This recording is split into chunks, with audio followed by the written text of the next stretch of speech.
My wife, a 35-year-old female, and I, a 34-year-old male, share a life together with our 3 kids. However, our marriage has been plagued by long-standing issues that came to a head at the close of 2021.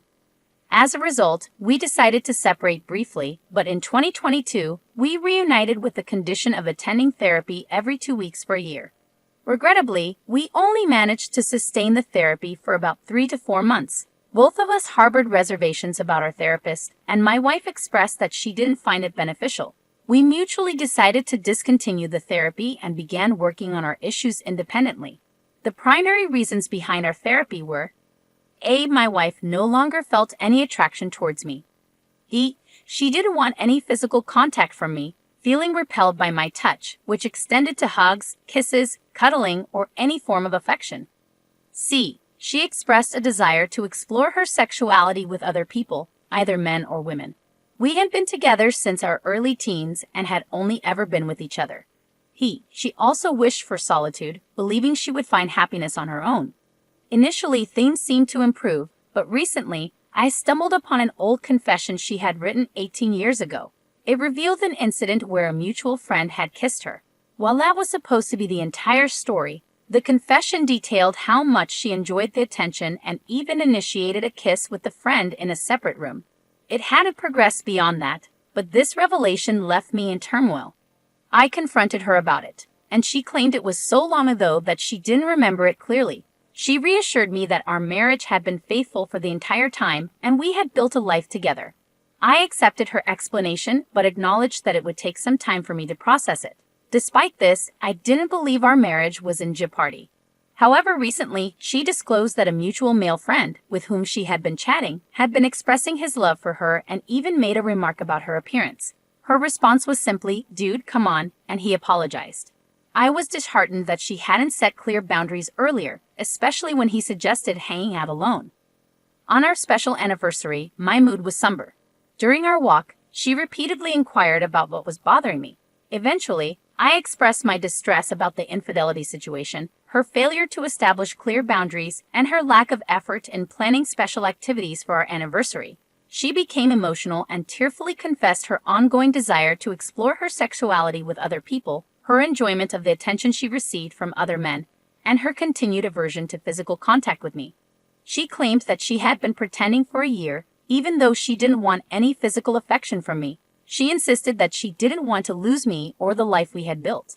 As a result, we decided to return to therapy. However, after reflecting on the situation, I'm unsure if I want to continue. I feel like I might be just a safety net, waiting for her to decide between pursuing other relationships or being alone, and I don't believe it's fair for me to be a backup plan in our marriage. I expressed my apologies for the lengthy post, yet I felt it necessary to provide the complete context. Would I be unreasonable to consider a divorce, even though we had agreed to undergo therapy? Frankly, if a partner confessed to feeling repelled or disgusted by my touch, it would be a deal breaker for me. Add to that her desire to explore her sexuality with others.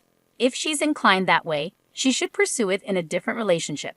This situation is clearly causing you immense sadness, and I believe it's time for me to end this relationship.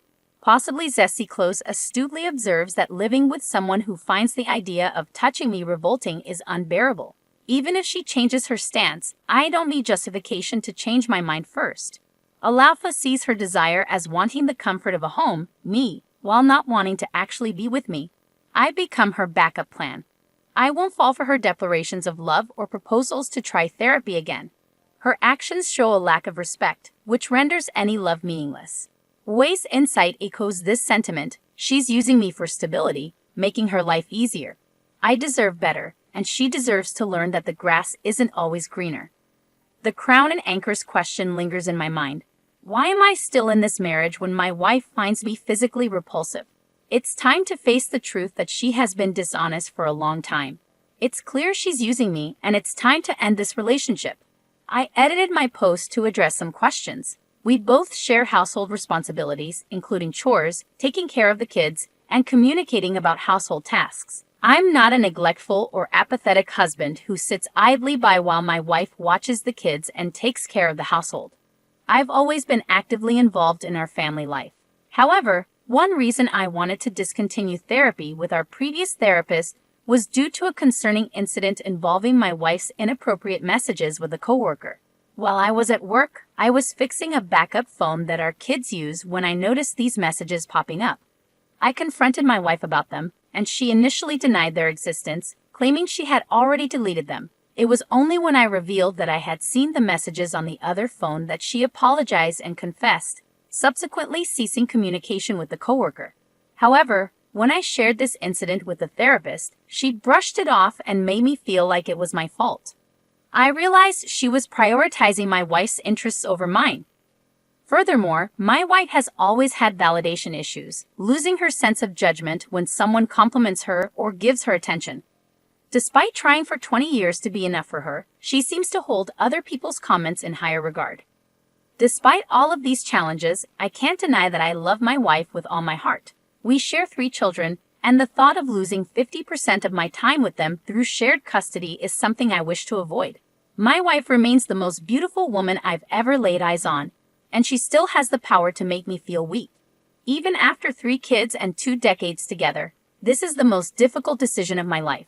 Living without her might be necessary for my self-value and self-respect, but it's an incredibly hard decision. The OP provided an update to their post, stating that they received many messages offering advice and interest. They mentioned having read over 1,000 comments over 2 days and sharing a conversation with their wife, which they had written down and asked her to listen to without interruption. They begin the conversation by addressing their wife's previous statements. I don't know what you thought you were going to accomplish by telling me that you were repelled by my touch. You want to explore your sexuality with other men and women, and you want to be alone.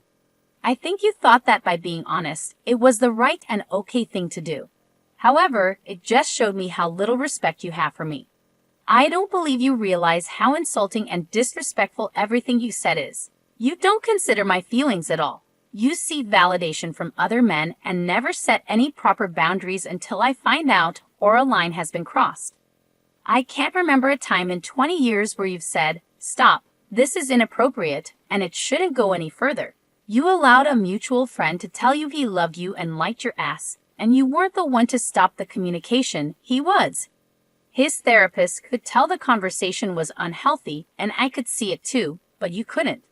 Either you don't respect me enough to put my feelings ahead of your own need for validation, or you simply don't care. I can't fix this, and you don't seem to want to fix this. I've been there for you for 20 years. My love for you has remained unwavering, my affection, my devotion. However, it's evident that you don't share the same sentiment. You believe you're missing out on something and hope that exploring that void in the arms of another person will fill it. But it won't. Instead, it will leave you utterly alone, our family gone, and be gone, because you think the grass might be greener on the other side. I can't fathom how someone with a loving husband, someone who cares, respects, and means the world to them, someone with 3 beautiful kids, a robust support network, good friends, and a loving family, could abandon their entire life for a fleeting experience, thinking it will bring fulfillment. Plain and simple, you're using me.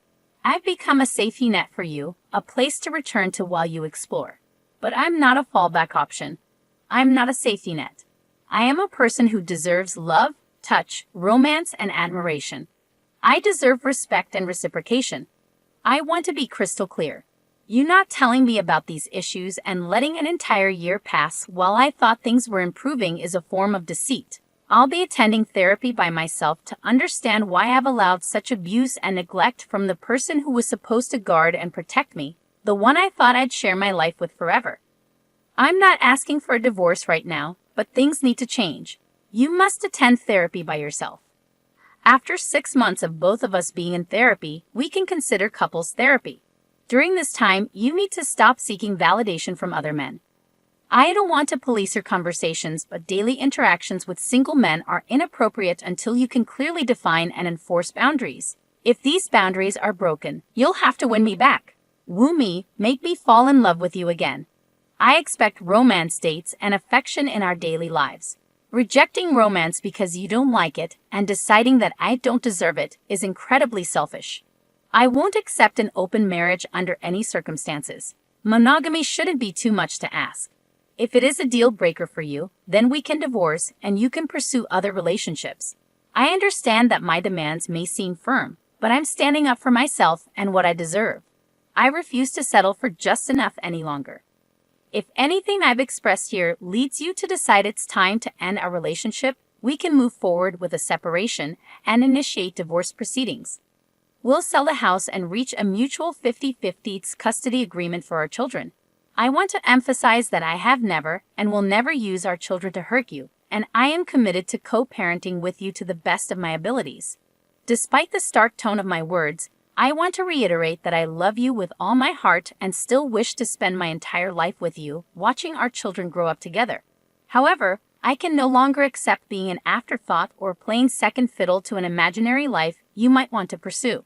Opie then provides an update, mentioning that one of the recurring things his wife has said in their conversations is her concern about not being enough for him. She feels unsure if she can meet his expectations of what a good, loving wife should be. This time, he reverses the statement, explaining that he knows he's not enough for her. They've had a conversation, and she has agreed to attend therapy as they work on their relationship. While Opie acknowledges that many, if not all, may think he should immediately pursue a divorce, he emphasizes his commitment to giving it his absolute all after 20 years of their relationship. He's unsure whether this effort will lead to a successful outcome, but expresses gratitude to everyone for helping him find the strength to stand up for himself. The update leaves him feeling somewhat flat. The commentator expresses their understanding of Opie's desire to try to salvage the relationship after 20 years, even though they personally find it challenging to believe that much will change. The trust has eroded due to the revelation of feeling repelled by his touch, secretive texting with coworkers, seeking validation from other men, and wanting to explore her sexuality outside the relationship.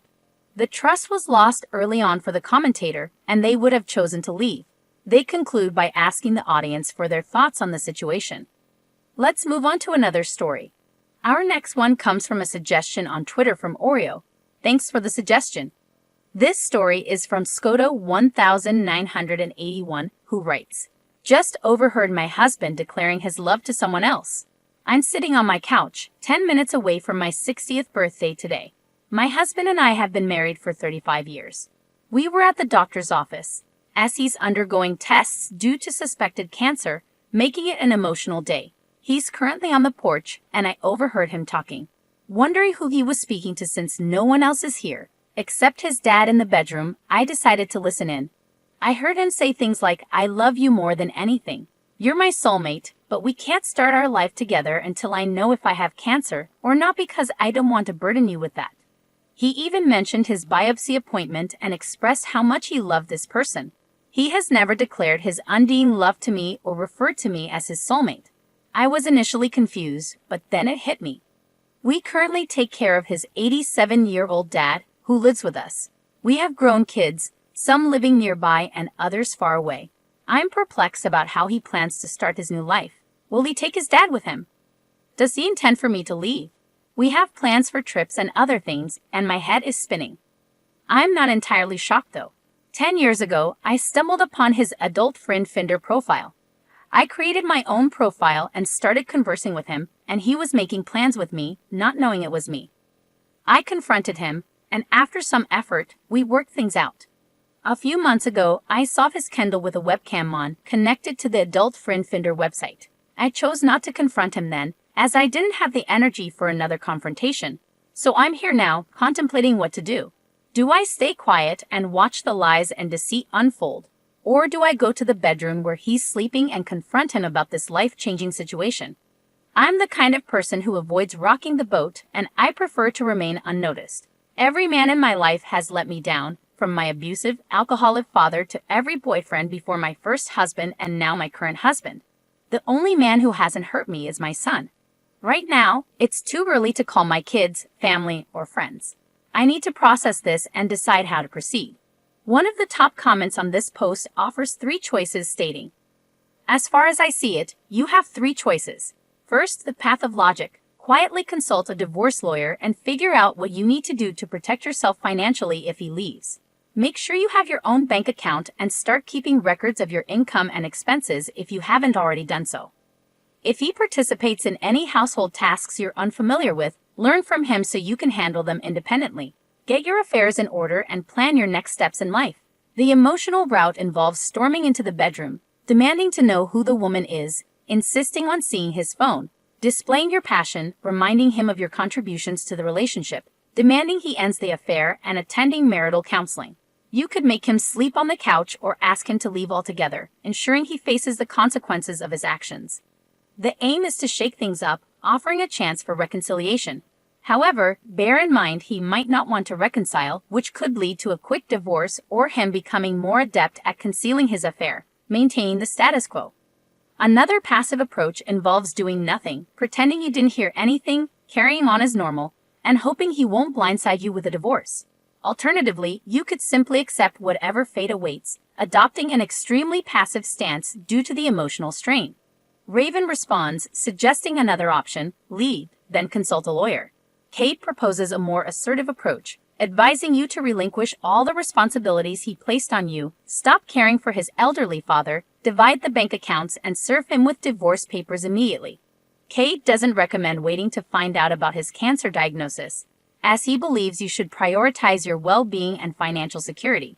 Hio echoes a similar sentiment, pointing out the double standard in his behavior. If he has cancer, he's willing to burden you with his illness, but if he's healthy, he'll abandon you for someone else. Hio emphasizes the unfairness of this situation and suggests filing for divorce promptly without confronting him first. A more violent reaction is mentioned by another commenter, expressing a strong emotional response to the betrayal. Moneyprint offers a harsh but pragmatic perspective. Confront him and leave, regardless of his cancer diagnosis. Moneyprint argues that you shouldn't be burdened by his infidelity and that he doesn't deserve your patience and loyalty. In a small update, you share your response to the situation. After a sleepless night filled with inner turmoil, you couldn't contain your emotions any longer. You confronted him, expressing your decision to end the marriage. The logistics of who goes where are yet to be determined, but the marriage is officially over. Despite the exhaustion, you find solace in your decision. The commentator expresses gratitude for the overwhelming support received from the community and appreciates the involvement of the readers. They acknowledge the impact of the audience's love, support, and time. The story ends with a note of gratitude and the hope to see the readers in the next installment.